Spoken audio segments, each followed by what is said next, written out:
नमस्कार विद्यार्थियों, मैं अशोक कुमार सहआचार्य, राजकीय डूंगर महाविद्यालय बीकानेर।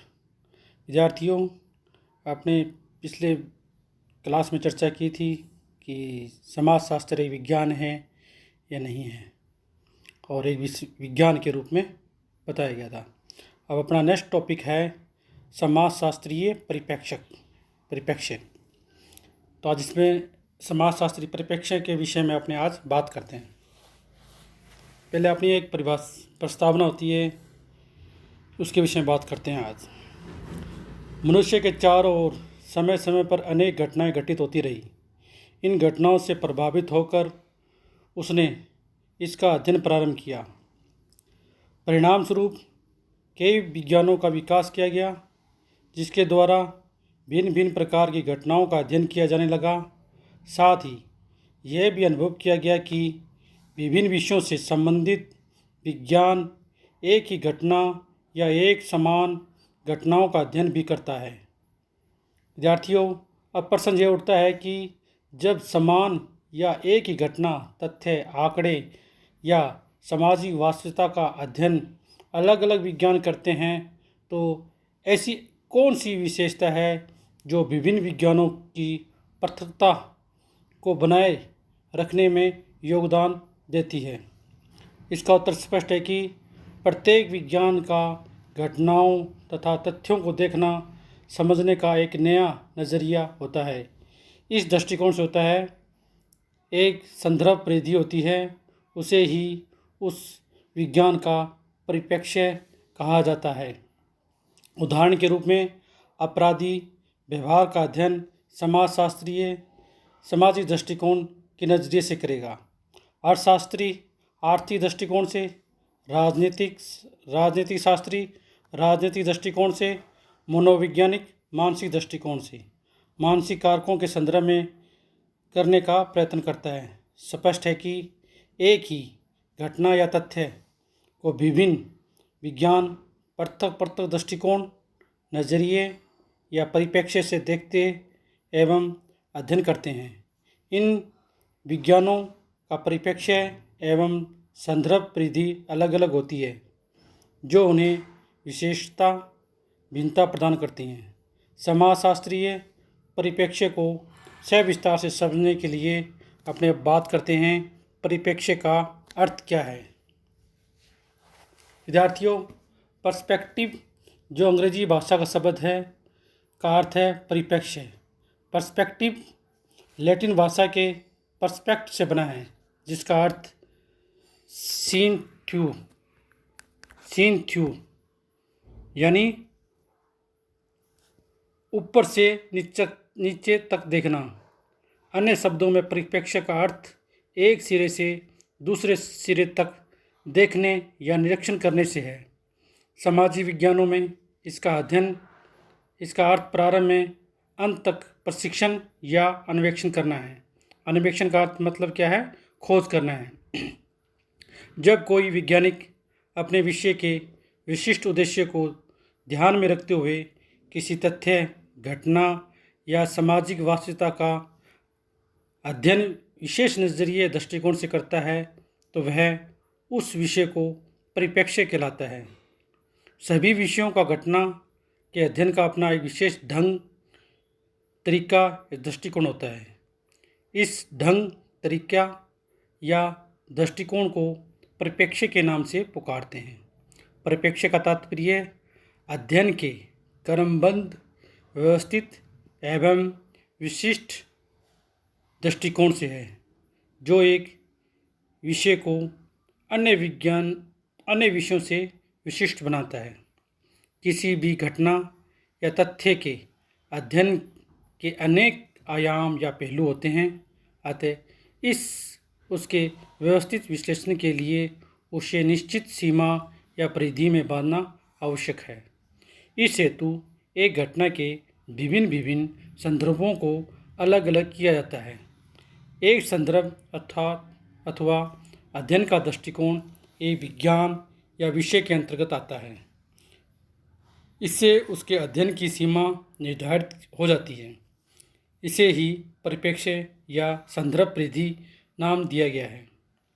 अब अपने बात करते हैं समाजशास्त्रीय परिप्रेक्ष्य की परिभाषा और अर्थ। विद्यार्थियों, वैसे तो परिप्रेक्ष्य की अलग अलग अधिकतर समाजशास्त्री ने परिभाषित किया है। अपने इसमें दो छांटते हैं। G.A. लुंडबर्ग ने बताया है कि हमारी स्थापित आदतों की व्यवस्था ही संदर्भ वृद्धि के निर्माण में योग देती है। आदतों की व्यवस्थाओं को स्पष्ट करते हुए लुंडबर्ग ने बताया है कि जो ये लोक भाषा में आती है तथा इन्हें विश्वास, सिद्धांत या जीवन दर्शन के नाम से पुकारा जाता है।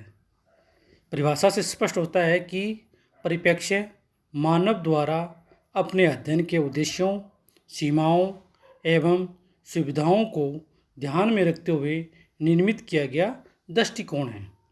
अब अपने इसी प्रकार प्रसिद्ध समाजशास्त्री हैं गुड एंड हार्ट का मानना है कि किसी भी घटना, स्थिति या वस्तु का अलग अलग प्रकार से अध्ययन किया जाता है। गुड्डे ने बताया है कि किसी भी विषय या विज्ञान की परिभाषा अध्ययन का क्षेत्र, उसकी प्रकृति, सिद्धांत, अवधारणाएं आदि उसके परिप्रेक्ष्य को तय करती है। प्रत्येक विज्ञान में घटनाओं के सभी पक्षों पर ध्यान केंद्रित नहीं करके केवल एक पक्ष पर ध्यान केंद्रित किया जाता है। सभी वैज्ञानिक अपने अपने विषय के विशिष्ट परिप्रेक्ष्य को ध्यान में रखते हुए किसी एक ही घटना या तथ्य का अध्ययन करता है और ज्ञान की वृद्धि में योग देता है। विद्यार्थियों, समाजशास्त्रीय परिप्रेक्ष्य को प्रमुख से दो भागों में बांटा जाता है। नंबर 1, समाजशास्त्रीय समाज समूह, सामाजिक अंतःक्रियाओं, सामाजिक संबंधों, सामाजिक व्यवहारों, सामाजिक संरचनाओं, सामाजिक व्यवस्थाओं और इनमें होने वाले परिवर्तनों का अध्ययन करते हैं।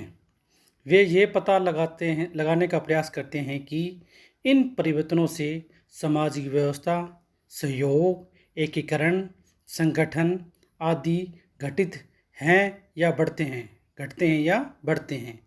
इस दृष्टिकोण से भी अध्ययन करते हैं कि इनमें कहीं अव्यवस्था, अविघटन, असंतोष, तनाव, संघर्ष आदि तो नहीं बढ़ रहे।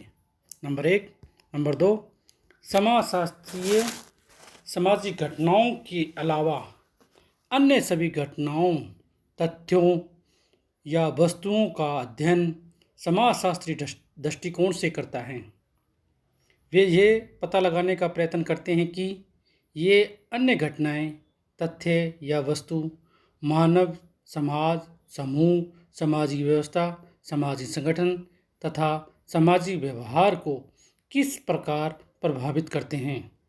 अध्ययन के इस पक्ष पर अनेक समाजशास्त्रीय, विशेषकर लुंडबर्ग, गुडेनहार्ट आदि ने जोर दिया है। विद्यार्थियों, समाजशास्त्रीय परिप्रेक्ष्य के विषय में दो भागों में बांटा गया। किस किसमें? समाजशास्त्रीय समाज समूह, सामाजिक अंतःक्रियाओं। इसी प्रकार दूसरा था अपना प्रघटनाओं के अलावा तथ्यों या वस्तुओं के अध्ययन समाजशास्त्रीय दृष्टिकोण से करता है। अब अपने बात करते हैं समाजशास्त्र से घनिष्ठ संबंध होने वाले सामाजिक विज्ञानों जैसे राजनीति विज्ञान, अर्थशास्त्र, इतिहास, मनोविज्ञान और मानव शास्त्र के दृष्टिकोण या परिप्रेक्ष्य को समझने का प्रयत्न करेंगी और साथ ही यह जानने का प्रयास करेंगी कि वे समाजशास्त्रीय परिप्रेक्ष्य किस प्रकार से भिन्नता रखते हैं। राजनीति शास्त्र की मुख्य सत्ता के अध्ययन से है। राजनीति शास्त्र की मुख्य रुचि सत्ता के अध्ययन में है। इस शास्त्र के द्वारा राज्य तथा राजकीय प्रशासन के अध्ययन पर विशेष जोर दिया जाता है। राजनीति शास्त्र संगठित मानव संबंधों का अध्ययन करता है। वे सामाजिक संबंधों का भी एक अंग है। राजनीति शास्त्री वस्तु या घटनाओं के अध्ययन इस दृष्टिकोण से करेगा कि उसका शक्ति संबंध सरकार, विभिन्न राजनीतिक दलों पर क्या प्रभाव पड़ेगा। जहाँ राजनीति शास्त्री शक्ति संबंधी तथा सरकार को अपने अध्ययन के लिए विशेषतः चुनता है, वहाँ समाजशास्त्री राजनीतिक व्यवहार में रुचि लेता है, जैसे वोट देने संबंधी व्यवहार में, विभिन्न राजनीतिक मामलों के बारे में, सामान्य अभिरुचियों और मूल्यों में, राजनीतिक आंदोलनों एवं ऐच्छिक संगठनों की सदस्यता एवं निर्णयों की प्रक्रिया आदि में। समाजशास्त्र में सभी प्रकार के सामाजिक संबंधों का अध्ययन किया जाता है। इसी प्रकार अर्थशास्त्र के अंतर्गत मनुष्य की आर्थिक क्रियाओं या व्यवहार का अध्ययन किया जाता है। आर्थिक क्रिया या उसका व्यवहार की आर्थिक क्रियाओं का अध्ययन किया जाता है। अर्थशास्त्र को वस्तुओं एवं सेवाओं के उत्पादन का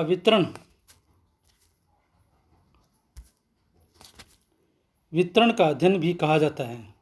इस शास्त्र के द्वारा व्यक्ति के धन का उत्पादन व वितरण, उपयोग से संबंधित व्यवहार का अध्ययन किया जाता है। धन से संबंधित मानवीय क्रियाओं या गतिविधियों को प्रमुखता देने के कारण यह है कि धन आवश्यकताओं एवं इच्छाओं की पूर्ति का प्रमुख स्थान है। इसी प्रकार बात करते हैं अपने इतिहास से। इतिहास घटनाओं के क्रम को बताता है, भूतकाल की विशिष्ट घटनाओं का वर्णन करता है, उन घटनाओं के कार्य कारण संबंधों की विवेचना करता है। दूसरे शब्दों में इतिहास उस समय क्रम का पता लगाने का प्रयत्न करता है जिसमें विभिन्न घटनाओं घटित हुई हैं। व्यवहार का समय क्रम अनुसार व्यवस्थित अध्ययन ही इतिहास है। इसी प्रकार अपने बात करते हैं मनोविज्ञान। मनोविज्ञान को मस्तिष्क या मानसिक क्रियाओं का विज्ञान माना गया है। जिस प्रकार से समाजशास्त्र का केंद्रीय विषय समाजी व्यवस्था, उसी प्रकार से मनोविज्ञान का केंद्रीय विषय व्यक्तित्व है। मनोविज्ञान की रुचि व्यक्ति में है, न कि सामाजिक परिस्थितियों में है। मनोविज्ञान में संवेगों, प्रेरकों, चालकों, प्रत्यक्ष बोध, सीखना आदि का अध्ययन किया जाता है, जो व्यक्ति एक निश्चित प्रकार से व्यवहार करने को प्रेरित करते हैं। ये मानसिक प्रक्रिया हैं। ये मानसिक प्रक्रिया ही व्यक्तित्व व्यवस्था का निर्णय करती है या निर्माण करती है। इन परिभाषाओं से स्पष्ट होता है कि जैसे कि राजनीति शास्त्र सत्ता से संबंधित करता है, अर्थशास्त्र आर्थिक क्रियाओं से करता है, इतिहास भूतकाल की विशिष्ट घटनाओं से संबंधित करता है, मनोविज्ञान मानसिक क्रियाओं का विज्ञान मानता है। मानव शास्त्र विश्व के किसी भी भाग में निवास करने वाले आदि मानव के जीवन के सभी पक्षों का अध्ययन करता है। जब हम मानव शास्त्र पर संस्कृति के विज्ञान के रूप में विचार करते हैं तो उस समय मानव शास्त्र और समाजशास्त्र एक दूसरे के काफ़ी निकट आ जाते हैं। जहाँ मानव शास्त्र आदिम मानव का अध्ययन करता है, वहाँ समाजशास्त्र अधिक उन्नत सभ्यताओं का। समाजशास्त्र में मानवशास्त्री समाजों के अध्ययन, उनके समग्र रूप में या उनके विभिन्न पहलुओं को ध्यान में रखते हुए करता है, परंतु समाजशास्त्री किसी समाज के भागों का अध्ययन करते हैं। वे सामान्यतः कुछ संस्थाएं जैसे परिवार या किसी प्रक्रिया जैसे सामाजिक गतिशीलता आदि का अध्ययन करते हैं। उपयुक्त विवरण से स्पष्ट होता है कि विज्ञानों का अपना अपना परिप्रेक्ष्य, दृष्टिकोण और अध्ययन का क्षेत्र एवं विषय वस्तु है। समाजशास्त्र का भी अपना एक परिप्रेक्ष्य, दृष्टिकोण, अध्ययन क्षेत्र है। अब अगली क्लास में बात करेंगे कि सामाजिक परिप्रेक्ष्य क्या है।